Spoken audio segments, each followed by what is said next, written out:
সবাইকে আমি হার্দিক অভিনন্দন এবং শুভেচ্ছা জানাতে চাই যে এরকম একটা দিনে আপনারা সবাই এখানে উপস্থিত হয়েছেন।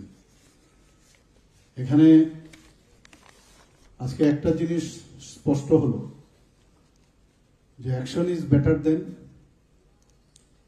ওয়ার্ডস। শুধু কথা বললাম আর কাজের বেলায় অষ্টরম্ভ, সেটা কিন্তু এখানে যেভাবে আমরা আজকে দেখলাম সমস্ত পুরা ত্রিপুরার গ্রামীণ চিত্রটা কিন্তু এখানে আজকে আমরা দেখতে পেলাম। এবং মাননীয় প্রধানমন্ত্রীজি বারবার বলছেন, সবসময় উনি যে কথাটা বলেন যে গ্রাম স্তর যদি উন্নয়ন না হয় তাহলে রাজ্য বা দেশ কোনোদিন উন্নতি হবে না। আজকে আমাদের এখানে এতগুলো পুরস্কার এখানে বিভিন্ন গ্রাম পঞ্চায়েতের থেকে শুরু করে ইন্ডিভিজুয়ালি অনেকে পেয়েছেন, সত্যিই এটা প্রশংসার দাবি রাখে।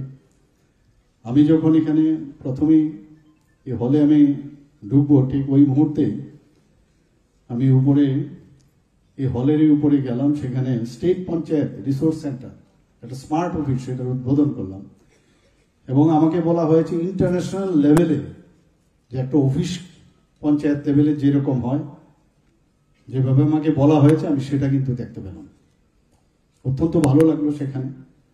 আজকে আমরা অ্যানুয়াল রিপোর্ট 2024-25 সেটাকে উন্মোচন আমরা করলাম যে ওনারা কি কি করেছেন বিস্তারিতভাবে। আপনারা নিশ্চয়ই এগুলো আপনারা জানেন, কিন্তু লিখিত আকারে যখন এগুলো আপনারা পড়বেন নিজেদের মধ্যেও কিন্তু অনেক আপনাদের মধ্যে কনফিডেন্স ডেভেলপ করবে। কারণ আমরা অনেক সময় কাজ করি কিন্তু তার হিসাব যখন আমরা রাখি না, তখন যখন আপনারা পড়বেন তখন বুঝতে পারবেন আপনারা কত কাজ করেছেন। তাছাড়া এখানে স্পেশাল এডিশন গ্রামীণ সৃজন ন্যাশনাল পঞ্চায়েত রাজের যে সেটারও আমরা এখানে উন্মোচন করলাম।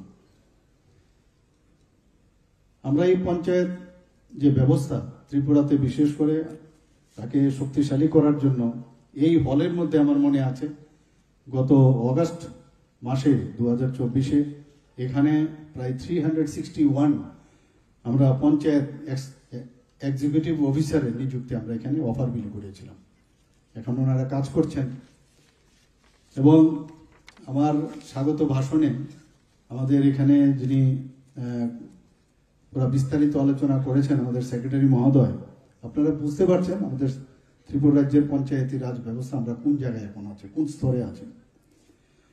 এবং আমরা এই পঞ্চায়েতি রাজ আমরা যদি ভাষায় কথা বলি, এটা বলা যাবে যে গ্রামীণ শাসনের একটা গুরুত্বপূর্ণ স্তম্ভ।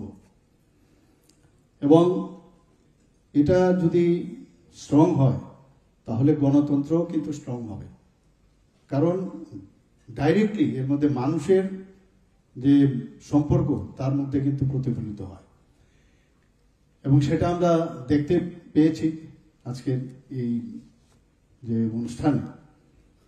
এবং গ্রাম স্তরের যত উন্নয়নমূলক কাজ এই পঞ্চায়েত ত্রিস্তরীয় পঞ্চায়েতের লেভেলে, যেমন স্বাস্থ্য, শিক্ষা, রাস্তাঘাট এবং পানীয় জল থেকে শুরু করে সবকিছু কিন্তু আপনারাই সিদ্ধান্ত নেবেন এবং তার রোড ম্যাপও আপনারা তৈরি করেন। তাই বলছি যে সমস্ত যে এই ধরনের যে ত্রিস্তরীয় পঞ্চায়েত সেটা স্থানীয় জনগণই সেটাকে স্থির করে যে আগামী দিন আমাদের রাজ্য এবং আমাদের দেশ কিভাবে চলবে। এখানে আমার পূর্ববর্তী বক্তা বলেছেন 24শে এপ্রিল অ্যাকচুয়ালি পঞ্চায়েতি রাজ দিবস, কিন্তু আমার বিশেষ একটা কাজ থাকাতে ব্যস্ত থাকাতে আমি ওই দিনটাতে আমি অনুষ্ঠান করার জন্য আমি বললাম যে সম্ভব হবে না। তবে আজকের 3 তারিখে সেটা হচ্ছে। বেটার লেট দেন নেভার যে বলছে এটা, দিস ইজ ভেরি ইম্পর্টেন্ট।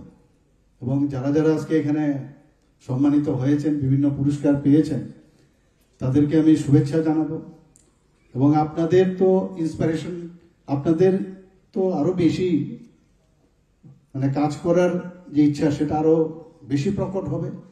পাশাপাশি আপনাদের দেখে যারা এই কম্পিটিশনে চলে এসছেন এখন, যে কোন পঞ্চায়েত এখন ভালো করবে, তারাও কিন্তু ইন্সপায়ার হবে। এবং এর জন্যই এই অনুষ্ঠানের মেইন উদ্দেশ্যই থাকে যে আমি কতটুকু কাজ করলাম গত বছর, এই বছর, আগামী বছর আমার কি আরো বেশি করে কাজ। এই যে হেলদি একটা কম্পিটিশন, সেটা হওয়া খুবই বাঞ্ছনীয়। এবং আজকের যে অনুষ্ঠান সেটা 24শে এপ্রিল হওয়ার কথা ছিল এবং